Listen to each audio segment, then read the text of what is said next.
It was really beautiful. It was genuinely really beautiful, and I just felt like engaged and really captivated by all of the characters and the way that they related to each other. And I think that was like the main thing that drew me to this film, was like how character driven the story is. Like there's this like one central conflict, like this one event that happens, and then there's so many relationships that kind of like move and shift and change around that event. And I thought that was really, really interesting. Well, I loved working with Zach because he is also an actor, and so I feel like he brought that perspective into directing this film.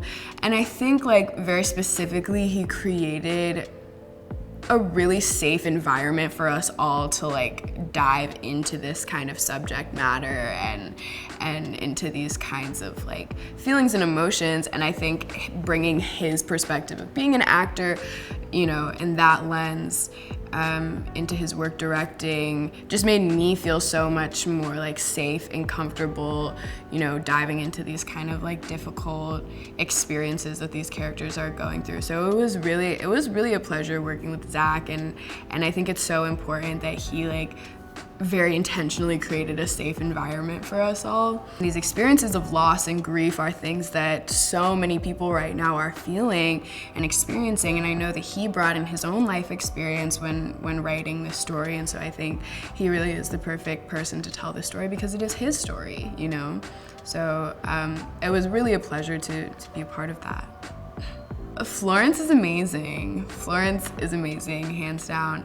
I remember I had this like really big scene and I had been working on it, and it was something where it was like my audition scene, and also something like as soon as I booked the part, I was like, this scene is like the thing that is the most intimidating and the scariest thing I've ever had to do. Like the scariest thing I've ever had to do, hands down, as an actor. And I remember like calling her and I was like, Florence, like what do I do? What if this doesn't go this way, if it doesn't go as planned or whatever? And she was just like the absolute sweetest. She reassured me and gave me the best advice. You know, it was, on like the technical side, it was like a master class working with her and Morgan, but also on like the kind of interpersonal, emotional side, it was so like fun and comfortable, and I felt so like safe and taken care of. Working with Morgan Freeman was incredible. When I found out I was gonna be working with Morgan, I freaked out, as any normal person would. And I think it really was such a pleasure and such an absolute honor to be able to have Morgan just as a scene partner and to learn from him and to create something together. Was just an opportunity and experience of a lifetime. And so I'm deeply, deeply grateful for my experience working with Morgan Freeman. Ryan's relationship with Allison is complicated. I think that ultimately Ryan's need for support, for a friend, for community guidance, all of these things kind of override the like hatred she has for Allison and what happened. And I think in a weird way, Allison is like the only other person who understands how she's feeling to some degree, right? Because they have this shared experience. The title A Good Person to me, in terms of Ryan and her experiences and her as a character, I think has a lot to do with her feelings of just unfairness. as a good person and as somebody who is not deserving of all of the grief and the loss that she's experienced. So yeah, I think the title means a lot. And then even to Daniel, I think there's even a part in the script where he says, "I'm a good person, I've taken you into Allison." And so I think that this title kind of has to do with like the internal conflicts that all of these characters are experiencing between, you know, like their own self-perception and what they think they're capable of and what they think they deserve versus the reality of what has actually happened to them, you know. I did see Garden State when I was in high school, and at the end, my girlfriend at the time said, "You're crying, you're crying." And I said, "No." So Zach already has a special place in my heart, in my teenage heart and my grown-up heart. But reading the script, I felt like I learned a lot about Zach because it's such a personal, vulnerable piece that I was like, whoever can write this, I immediately trust.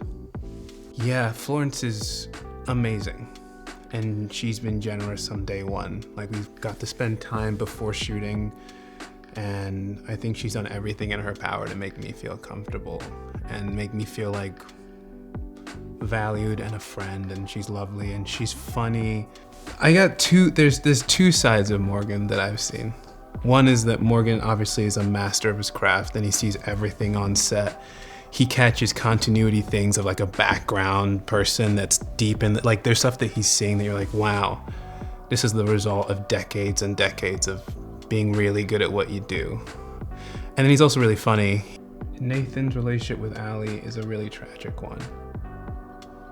I think at the beginning of the film, they have everything anyone can ever want. I think they're really in love. And there are things that happen in life that you can't prepare for, and that's what happens to them. I think the film is about one of the things the film is about is watching them as a couple and as individuals navigate the fact that things were really good and then they got really bad. And what do you do with those pieces? Film is looking at like, what does forgiveness even mean? It's such a big word. Is it forgiveness a thing that you do in one moment? Is it a thing that you do every day over and over again? Like, what does it mean to forgive? You can say, "I forgive you," and then where is that 6 months from now? I feel like forgiveness is like love. You gotta show up every day for it. So does he forgive her is a very good question, and I'm interested in other people's interpretation. I think a good person is a destination that most people are working towards. And I think this film is a bunch of people working towards that destination. So that's what I think it means. I got involved about a year and a half ago during the lockdown, during the pandemic. Zach really wanted to start writing again, and so every day he would go to his office and he would kind of lock himself in until like 4 p.m. and write. He finds writing quite tricky. He's very good at it, but he finds it hard to get going. And so basically throughout this time where everybody didn't know what to do with their lives, he started writing and being creative and opening his mind to a story. And so throughout that whole process, I was obviously there listening to the pieces of where he was going to go with this story and who he was thinking of, and he wrote this movie for me. So I've kind of been hearing about it ever since the beginning. I'd never had a character that was so well matched with how I could play someone, how she sounded, and also I had someone write a character for me knowing full well what I was capable of and knowing full well what he could get out of me. And that was only reassuring and inspiring. And I've never been in that position where someone's written something uniquely for me because they know me. And you'd knows exactly what you're capable of. So I read it and was very proud of him, obviously, but just so excited to do pretty much every single scene in the script. He writes such good dialogue that it makes you slip into those characters and that world so easily. Our two characters, Daniel and Allison, are constantly going head to head, whether it be their age is going head to head, whether it be that they are needing friendship in this part of their lives. They are both coming to each other with a need for some sort of love and some sort of validation in moving on with their lives. And working with Morgan Freeman with doing that kind of matched both of our personalities perfectly. You know, he's a legend. Everybody has ultimate respect for him the moment he comes on set. And he commands space and he commands power. And that is exactly how Daniel has possibly led his life as well. In terms of casting my mum, Allison has to come from a totally loved household, but also a scatty household. She's had a dad that left her when she was younger with nothing other than her mum in the house. And her mum has also tried to deal and handle that as well. So casting Molly Shannon as the mum who's totally lovable but also hasn't got her shit together was perfect casting. And just in terms of the different energies that both those two different characters then bring to set, meant that Allison also could be those two different energies, which was really cool. Chinaza is an incredible actor, and when we were auditioning, I remember Zach one day suddenly, I was in Ireland filming, and he messaged me one day and he was like, you need to watch these tapes immediately. And I watched them immediately and I think everybody that watched those tapes had goosebumps up their arm. Like, he did 3 of the biggest scenes in the movie that he does with me, with Molly, and with Morgan. And he did, just smacked you in the face with the level of acting that he did. And I was so excited to work with him after seeing that. He has he has sad eyes when he wants them to be. And it was genuinely a dream acting alongside him. I was so excited to get to set every day to talk about how we were going to do this. And also I think when you find comfort in someone like that, when you are such good mates, it's even more real and sadder to portray these two characters that have just missed each other in life. Because you still do have that twinkle and you still do have that happiness. Celeste plays Ryan, this very troubled, very angry, very emotional, very bubbly, very incredible young girl. And it was really cool working with someone who was just ready to learn and being so inspired by the set around her. And I think she really loved asking. It's really wonderful when you work with someone who just is dying to know more and is dying to learn from you and learn from this experience, and let's figure things out together. Let's have a conversation about where we are as these two characters. And I loved working with her. She has this incredible energy that she just brings happiness onto a set. Throughout the film, you constantly see these two very fiery, kind of a bit nutty women constantly make peace, make love with each other as people, and then just abuse each other and throw each other away again. And of course, I don't know, I'm not a mum, but the position that Diane is in is incredibly tricky. And it's very hard to say no to a child when clearly they're in pain. And that's a constant theme that Allison always dangles above her head. Allison's interest in music kind of withers as she withers. So at the beginning we see her completely confident and completely full of life, and she's raring to go and ready to sing any song. I used to sing and create and write songs a whole lot more than I do now, and the less I did it because I focused on acting or I focused on, really trying to succeed in this industry, I left that to the side thinking that one day I'll come back to it.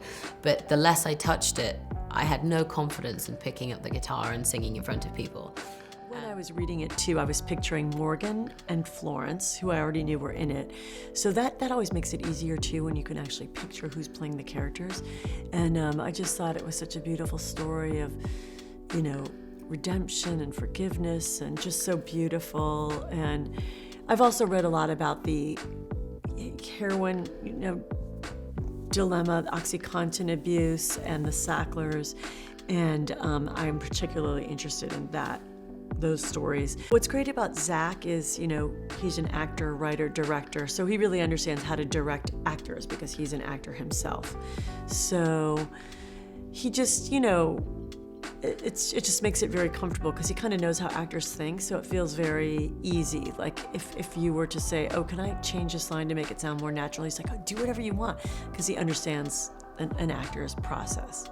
Oh my gosh, well, I was such a fan of Florence already before I got to come and start the movie. But what I was just saying to my hair and makeup team was she's just so down to earth and funny and sweet and just, oh my gosh, she's so talented. So we did our first big scene yesterday, and she's just a fantastic girl. I always feel like it helps to get to know somebody first one-on-one before you do scenes with them, especially because I'm playing her mother and we have such an intimate relationship as mother-daughter. So she just makes that so easy. She's just an absolute joy. Diane really doesn't know what to do. She feels very alone and doesn't really know how to handle her daughter's addiction to OxyContin, and really needs help. So she reaches out to her ex and doesn't really want to, but she's just desperate. So we really see them together fighting this fight to get her off the pills and to get her life back on track. And it's a real, they really have to work as a team, but it's a real roller coaster ride there for a while. This movie, these people who never would have met are weaved together through this terrible tragedy that then turns out to be kind of a beautiful thing. And in spite of the deep sadness of the loss, beauty and light and, revitalization comes from this tragedy. So it's just a beautiful story. Dan is a ex-cop, alcoholic, and trying to preside over a bunch of dysfunctional people. Poor guy. The fact that Zach wrote it, I'm very impressed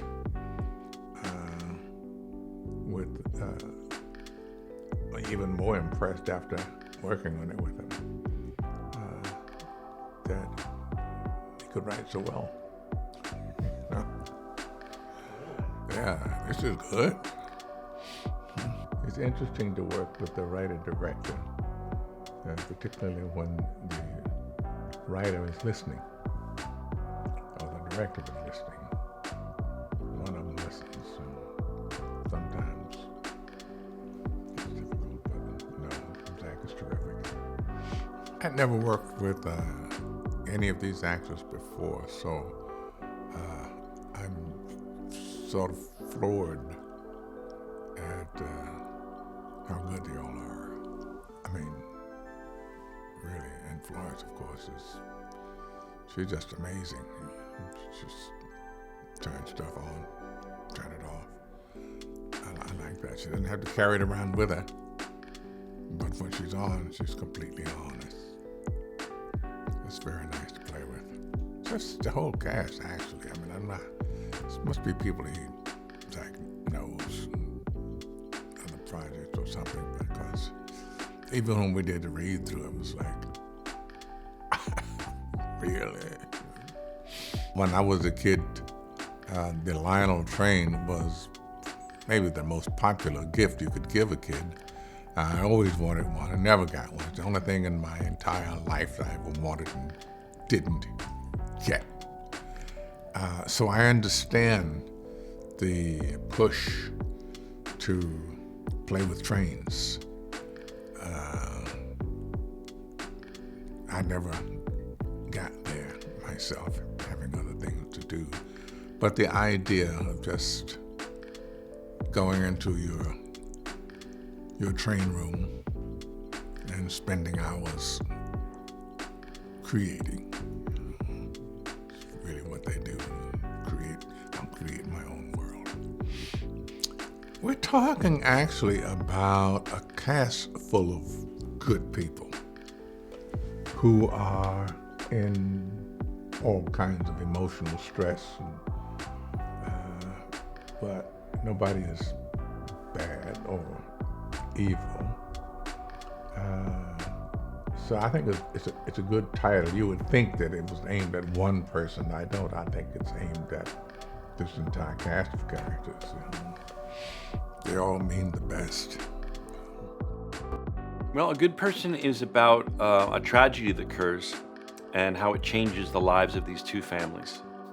And the families are trying to grieve on their own, but a series of circumstances brings two of the key members together, and they end up sort of saving each other from themselves. So Florence Pugh plays Allison. She's a young woman. She's so happy. She's engaged to the love of her life. She has her whole future ahead of her. And she's involved in a car accident in which her future sister-in-law and her sister-in-law's husband are both killed.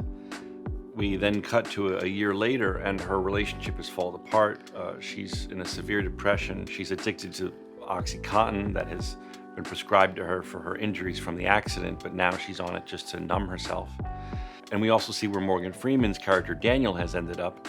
He's been sober 10 years, but really suffering with his sobriety and trying to raise his granddaughter because he's lost his daughter.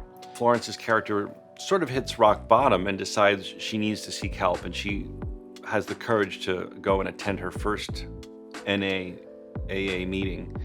And of all the meetings she picks in the world, she picks the one where her would-be father-in-law is attending as well. And so in that moment, she does what a lot of people would do and run out of there and say, hey, I'll find another meeting. But he stops her and says, I know how hard it is to get here, and you got here. Please don't run away because of me. And in that moment, it really is the beginning of this very unlikely friendship between two people who are suffering and in pain and in grief. But they both could really use a friend, and they both could really use some help. And that sets in motion this very unlikely friendship between two people who really need some help. This film is about standing up after a huge low moment in your life. So there'll be audience members who'll be able to relate directly to the addiction or death, but you can also just insert any dark time of your life, whether it be the pandemic or a divorce or a breakup or anything, that just insert there. This film is about someone who's standing back up after a really low point. I think that's really one of the main things this film is about. It's about good people who have fallen down and are doing their very best to stand back up. And oftentimes that means leaning on someone to help you get back up. And the crazy way that life can unfold, sometimes, that person is the last person in the world you'd expect to be leaning on. One of my favorite scenes with Morgan, and there's so many, but it's when we finally see him share in AA, and you get the feeling that he hasn't quite shared this particular story. And when he first starts talking, he's talking about how some things are beyond forgiveness. I think that the audience and Allison will both assume he's going to reference her, even vaguely maybe, but maybe directly. We don't know what's about to happen. She certainly, her eyes widen up like, oh my God, is he about to talk about me? But then he turns it around and talks about what's probably the lowest moment of his life. I think it really shows just how extraordinary an actor Morgan Freeman is, that monologue. I think Morgan Freeman can break your heart like nobody else can. There's some other older legends that we all love, and they're extraordinary actors, and your mind is blown watching them, but not all of them can break your heart like Morgan Freeman can. When you see the pain in his eyes playing this character, he just brought so much of his own experience. I think Morgan really related to the story of the film in his own way. He told me that he saw himself on every page of the script, and I think it really touched him. Like everyone, especially people of a certain age, he's experienced great loss in his life, and I think he could really tap into that in a way that was incredibly powerful. Well, I wrote the film for Florence. Like so many people, I'm just blown away by her talent, and I wanted to write something for her. I wrote this mostly over the pandemic, and I'd experienced a lot of grief in my life, having lost in the last 4 years my father, my sister, my best friend to COVID, another best friend to suicide. I've had a lot of heartbreak and grief in my life, so I wanted to write about standing back up from that. Not just myself, but the people I see who are at the forefront of that, having to stand back up. My best friend's widow, for example, watching her and thinking, gosh, how is she ever gonna stand back up from something so tragic? And so that was kind of the jumping off point. Florence was incredible. She loved the script, and she really wanted to participate in developing the character and the script. She gave me wonderful notes, and I evolved it with her ideas. And of course, her big monologue we worked on together and really finessed it together. The one where she finally shares in AA. All over the place, Florence contributed, and also in casting, she was so helpful in helping me cast the other actors who weren't, the marquee names, because I really wanted. It was crucial that she have a really good chemistry with Chinaza and Celeste, and we read so many wonderful actors. But when I finally got down to the end, I wanted Florence to read with them, and we were all in different places on Earth, so it all took place over Zoom, which of course isn't ideal, but Florence read with them, and she, as not just the star of the movie, but as a producer on the film, was really helpful to be like, we both agree, it's Chinaza, it's Celeste, like they're incredible. So she was so crucial to developing it and being my producing partner. Well, one of the things I wrote to specifically for Florence is that she is an incredible songwriter and singer, and a lot of people don't know that. When Florence's career was first starting, she was kind of at a fork in the road because she was very skilled at both acting and being a singer-songwriter, and she wasn't exactly sure which route she was going to go. It was a little bit like myself being an actor and a filmmaker. I didn't really know which one I was going to pursue, and I kind of just said, I'm going to try to do both and let the universe unfold how it unfolds. And for Florence, that was acting. Acting took off because she got some films that really started propelling her acting career when people saw her skills in The Falling and then Lady Macbeth, and then she was off to the races. But before that, she had done lots of singing and songwriting and playing guitar on YouTube. She had lots of videos playing this beautiful music, and so I knew of that. And of course, I had seen her sing and play piano, play guitar, and so in writing it, I said, I think there's going to be 2 original songs that the character writes in the film. Would you write them? And she said, of course. That'd be such a cool way to. I mean, it's not a lot of people who can do that. And for me, it just felt so special and unique to the film that you could take such an extraordinary actress, have her get in the mindset of the character, and then write songs the character would write, with lyrics and emotion that the character is feeling. I just thought that was so special and unique to our film. I really felt passionate about this story. I really related to it. In the same way about my other two personal films. I made 4 films. The third one was a studio comedy, so I won't count it in this context. And also I didn't write it. Ted Melfi wrote it. When it does come, when something I like really does come out of me, and I'm proud of it, I can't wait to try and make it, because they're so personal, these stories, and I feel like they're so specific to.